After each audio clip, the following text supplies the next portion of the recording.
Hello everyone, welcome to Bihar के number 1 channel Bihar study board में।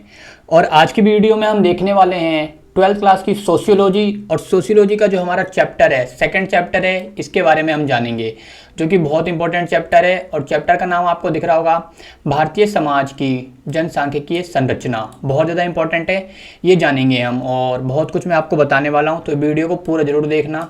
चलो फिर स्टार्ट करते हैं। और आपको दिख रहा होगा कि जनसांख्यिकी क्या होता है और जनानकी क्या होता है। पहले आप ये बताओ क्या होता है ये। तो ये ना, जो जनसंख्या का जो सुव्यवस्थित अध्ययन जनानकी कहलाता है। क्या कहलाता है? जनानकीकी। ठीक है, तो एमसीक्यू में क्वेश्चन बन गया। ये फर्स्ट क्वेश्चन बन गया एमसीक्यू में। क्या बना? बन गया ना एमसीक्यू में क्वेश्चन। ये यहीं से बनेगा क्वेश्चन। और इसी का जो होता है ना, डेमोग्राफी, जो अंग्रेजी में कहते हैं डेमोग्राफी, जिसको यूनानी भाषा से लिया गया है, दो शब्दों से बना है। डेमोस, डेमोस का मतलब होता है लोग। क्या होता है? इसका मतलब होता है लोग। लोग मीन्स पीपल, हम लोग। ठीक है। और ग्राफिन का मतलब होता है वर्णन, वर्णन। इसका मतलब है पूरा जो डेमोग्राफी है, लोगों का वर्णन है। ठीक है। और इसमें क्या क्या शामिल करा जाता है, क्या क्या अध्ययन करा जाता है? तो इसमें जन्म, जन्म होता है ना, मृत्यु, प्रवसन, लिंग, इन्हीं का अध्ययन किया जाता है। तो ये सिर्फ 4 चीज़ है जिनका अध्ययन करा जाता है। तो ध्यान रखना, यहाँ से एमसीक्यू क्वेश्चन बनाते चलना आप लोग। और इसके ना जो जनानकी है, इसके 2 प्रकार हैं। कौन कौन से हैं? तो एक है आकारिक और एक है सामाजिक। ठीक है। तो इसमें क्या क्या आता है पहले ये जानते हैं। तो इसमें ना जनसंख्या के आकार का अध्ययन किया जाता है। नाम से ही पता लग रहा है किसका अध्ययन करा जाता है? जनसंख्या के आकार का, आकार का अध्ययन करा जाता है। No doubt. कोई डाउट हो तो कमेंट करो, पूछो फटाफट। और सामाजिक जनसांख्यिकी, इसमें क्या करा जाता है? तो इसमें ना सामाजिक, आर्थिक, राजनीतिक पक्षों पर विचार करा जाता है। तो ये तीनों चीज करा जाता है अध्ययन। किसमें? सामाजिक जनसांख्यिकी में। ठीक है। तो ये याद रखना, बहुत इंपॉर्टेंट है, ये क्वेश्चन बनते रहते हैं। और एक टाइम था ना, जब 18वीं शताब्दी का टाइम था। इस समय हुआ क्या, जो यूरोप है, जो आज का यूरोप है, अब देखते हैं कौन कौन से कंट्री आते हैं। ब्रिटेन आता है, फ्रांस आता है, जर्मनी आता है, ये सारे कंट्री आते हैं ना। स्वीडन आता है, पुर्तगाल आता है, ये सारे कंट्री यूरोपियन है। और यहाँ पे ना यूरोप में एक ही समय में 2 विभिन्न प्रक्रियाएं हुई थी, जिसमें होता है राजनीतिक संगठन के राज्यों की स्थापना हुई। इस समय जो राष्ट्र और राज्यों की स्थापना, आपने सुना है जर्मनी का एकीकरण, पढ़ा होगा आपने, या इटली का एकीकरण, यूनिफिकेशन ऑफ इटली। तो ये उस समय की बात हो रही है। और सेकंड है आंकड़ों से संबंधित आधुनिक जो विज्ञान है, इसकी शुरुआत हो गई। तो 2 कार्य हो गए यूरोप में। ठीक है। तो ये ध्यान रखना, ये सारे इंपॉर्टेंट है, ये सारी इंपॉर्टेंट लाइन है। अब बात करते हैं भारत की। तो हमें आज़ादी से पहले ना, मतलब स्वतंत्रता से पहले क्या होता था, भारत में 10 वर्षीय की जा रही थी क्या, जनगणना। ठीक है, जनगणना की जा रही थी 10 वर्षीय। आपको पता होगा कि जो पहली जनगणना कब करी गई थी 1872 में वैसे हुआ था, पहली बार कोशिश करी गई थी, बट 1881 से परमानेंट हो गया था। ठीक है, 1881 से। ये डेट याद रखना, बहुत ज़्यादा इंपॉर्टेंट है।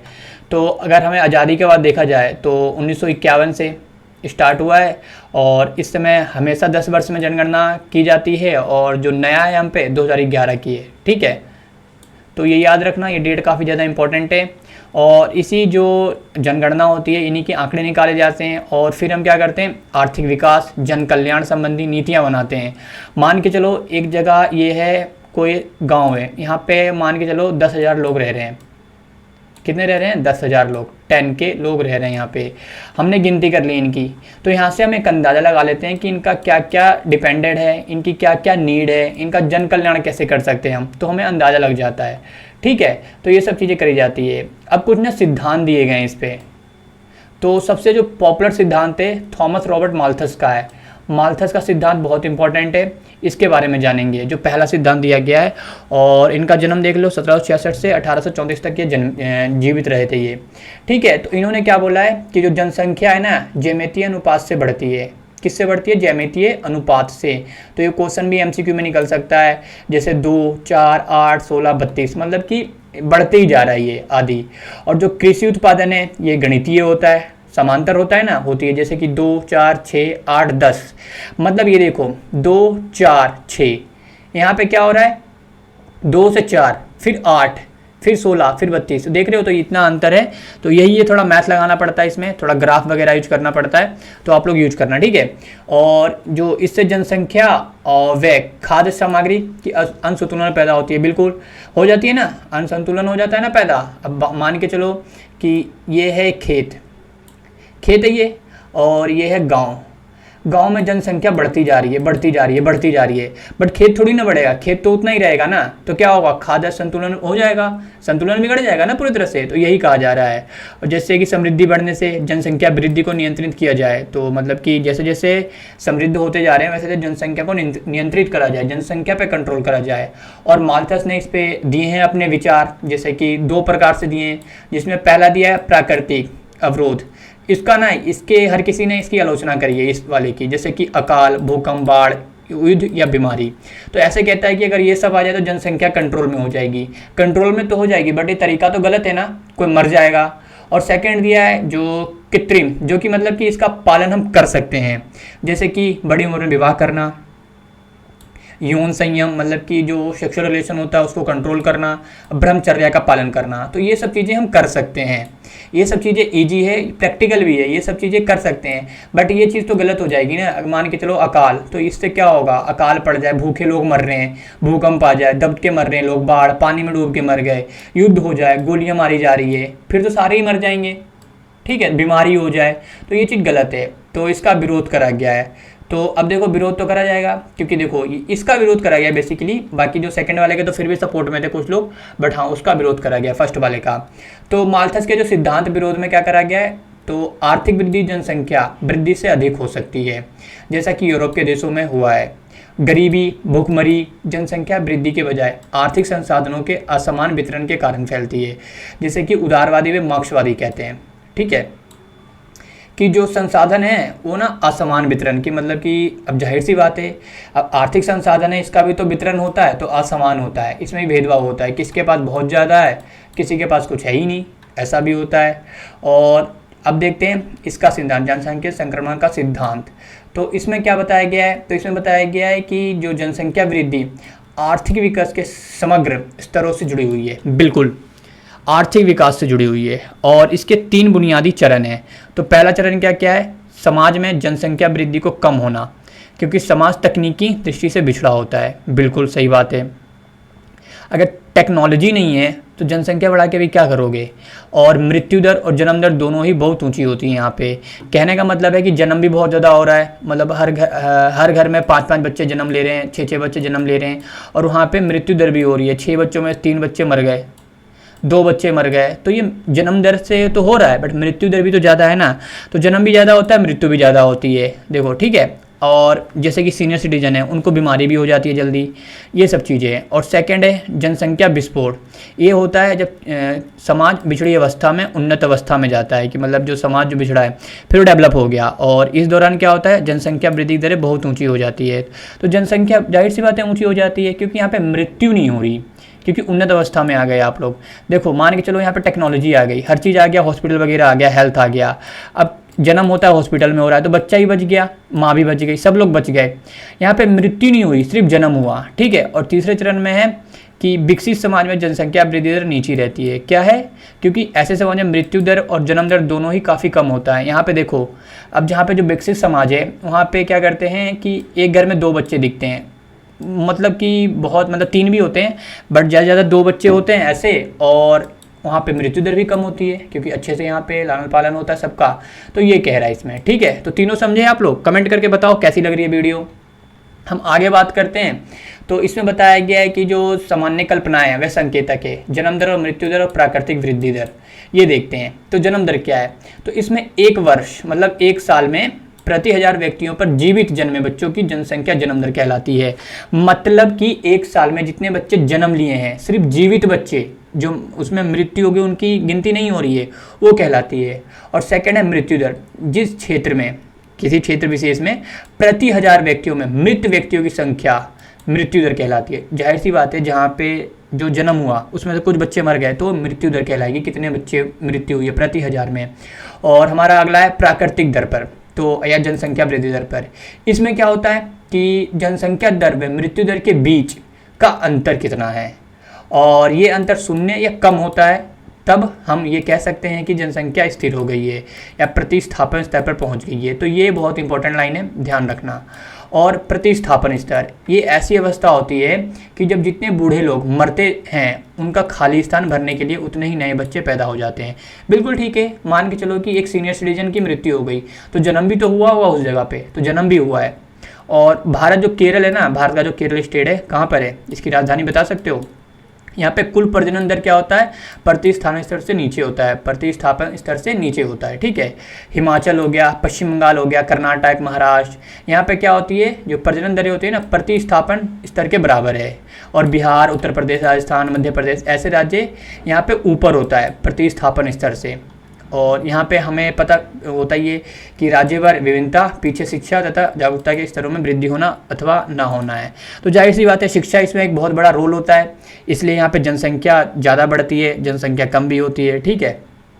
और फिर प्रजनन दर, तो बच्चा पैदा कर सकने की आयु कितनी है, 15 से 49 वर्ष की स्त्रियों की होती है। और जीवित जन्मे बच्चों की संख्या है इसमें होती है, ठीक है। और फिर शिशु मृत्यु दर, जिसमें से 1000 बच्चों में से 1 वर्ष में आयु से पहले कितने बच्चों की संख्या मृत हो गई, मतलब कि अब जन्म लिया बच्चा, 1 साल आते आते उसकी मृत्यु हो गई, ठीक है, तो उसकी बात हो रही है शिशु मृत्यु दर। और फिर मातृ मृत्यु दर, इसमें मतलब कि मम्मी की बात हो रही है जो जन्म दी गई है। मरने वाली महिलाओं की संख्या, यहाँ पे इसकी बात हो रही है, ठीक है। फिर लिंग अनुपात, इसमें लिंग अनुपात क्या है, मतलब कि अब देखो स्त्री पुरुष की बात हो रही है यहाँ पे सीधा, तो प्रति 1000 पुरुषों पर निश्चित अवधि के दौरान स्त्रियों की संख्या कितनी है, मतलब कि 1000 पुरुष हैं तो स्त्रियाँ कितनी हैं। बहुत जगह कम होती है, जैसे कि 1000 पुरुषों पे ना बहुत जगह 900 महिलाएं मिलती है, 945 महिलाएं मिलती है, समथिंग, ठीक है। और फिर जनसंख्या की आयु संरचना, कुल जनसंख्या के विभिन्न आयु वर्गों में व्यक्तियों का अनुपात, इसमें ये अध्ययन करा जाता है।